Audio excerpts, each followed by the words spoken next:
Hello everyone, my name is Victor Costa and I'm inviting you for another true hospitality conversation. No matter how hospitable you are, how strong your professional service skills are, or how incredible the company you work for is and their brand reputation, sometimes bad stuff happens, even to the greatest.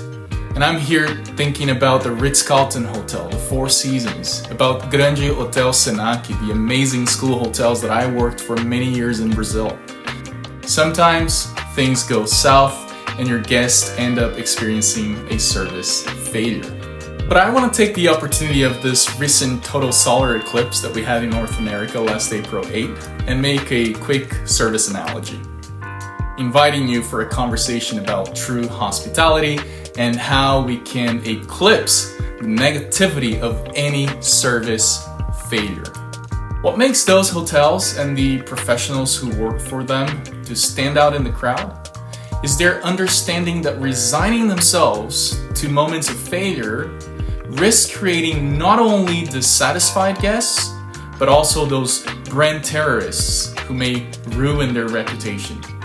They recognize that overcorrecting in the recovery can create a peak moment in the experience. And what first had the potential to be a dark and scary event can turn into an incredible moment, creating the diamond ring effect, like the one we saw in the sky recently. Studies will show that if you do well in service recovery, you can sometimes create a more loyal guest after the failure and recovery than you had before, if no failure had ever happened. I'm not here suggesting that you should go out there fabricating service failures so that you can engineer amazing service recovery stories. That's not the case. But I'm highlighting here the importance of preparing yourself and your teams to act in moments of failure. There are many methods out there that can help you craft a customized service recovery experience for your guests, and I will leave a few links here below so that you can do a little research if you're interested. But I want to share with you what I always tell my students. When we face those situations of service failure, we must not lose sight of our main purpose. Our goal should always be in offering true hospitality. It's important to address these situations quickly because, as we know, the longer we take to resolve them, the more our guests' frustration and sometimes even their anger will build up, making it harder to recover. Another important piece of advice is to focus on resolving the situation, finding a solution. Many people in service, they make the mistake of focusing on the compensation. Listen, compensation is not the solution to the problem. Yes, there are situations in which we need to compensate our guests for the failure, but first, we need to focus on a customized solution to their problem.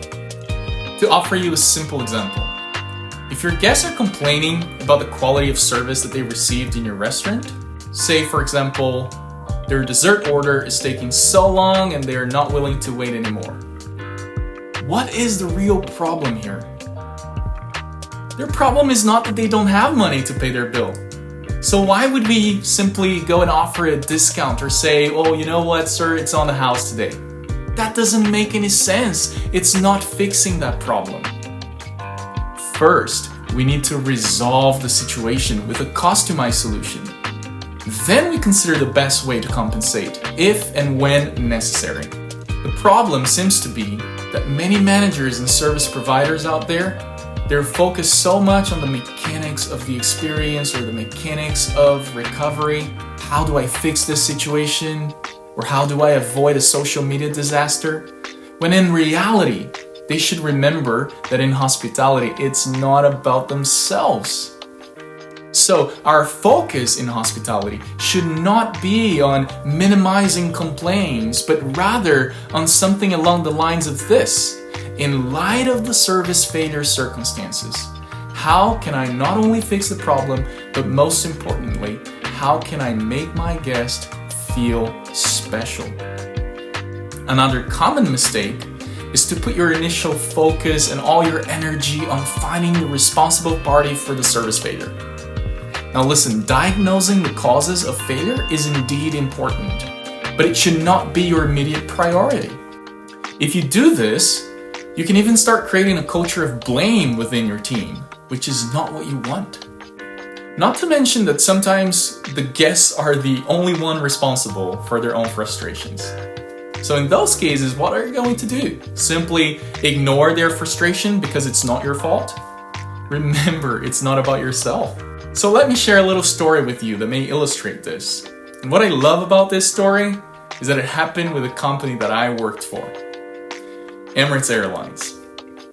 Yes, maybe you didn't know, but I worked as a flight attendant a long time ago. But back to the story. Think about what makes Emirates an award-winning company, always featured in the top list as one of the best airlines in the world. Well, if you thought hospitable service, you nail it. That's what makes them different. So the flight crew was boarding the plane and they were waiting for this last guest to come aboard. The crew member who was waiting to greet this guest at the plane door noticed that the gentleman was trying to find something as he was hurrying to make his way onto the plane. And remember, he was late, he was the only guest left to board. As that cabin crew greeted him, she asked, "Sir, is everything alright? I couldn't help but notice that you seemed to be hopelessly searching for something as you were coming in." And that guest replied, "Well, the thing is that I had bought this book as a gift for my daughter. It's her birthday, and I wanted to surprise her at the airport. She's gonna be waiting for me when I land, and now I don't know where I left the book. I can't find it. I think I lost it. This is why I was late to board the plane." The cabin crew expressed her empathy, but she also managed to learn from him the name of the book and the author. But there was no time to wait. However, before pushback, she was able to communicate with the ground staff in Dubai and ask them to maybe reach out to Emirates Airport staff in London and try to purchase that book for Mr. Johnson. Later in the flight, when they were about to land in London, the cabin crew took a box of Godiva chocolates from business class. She put it in an Emirates gift bag, gave it to Mr. Johnson with a blank card for him to write a birthday message to his daughter, and said, "Mr. Johnson, again, I'm sorry you lost that book, but here's a box of Godiva chocolate and a blank card for you to fill in with a message for your daughter, if you will. I hope you're gonna have a lovely celebration." When the plane finally landed in London, the cabin crew went quickly to the door, and there it was. The Emirates airport staff in London had managed to buy the book Mr. Johnson had lost, and they handed it to the cabin crew. She picked up the book, went to the guest who was getting his things ready to leave the plane, and she said, "Oh, by the way, Mr. Johnson, I think this should also be inside that gift bag." And she passed him the book. The guest was in awe. He could never imagine that outcome. There, the diamond ring effect. This story is so incredible because the guest's frustration at first was not Emirates' fault. However, he was their guest.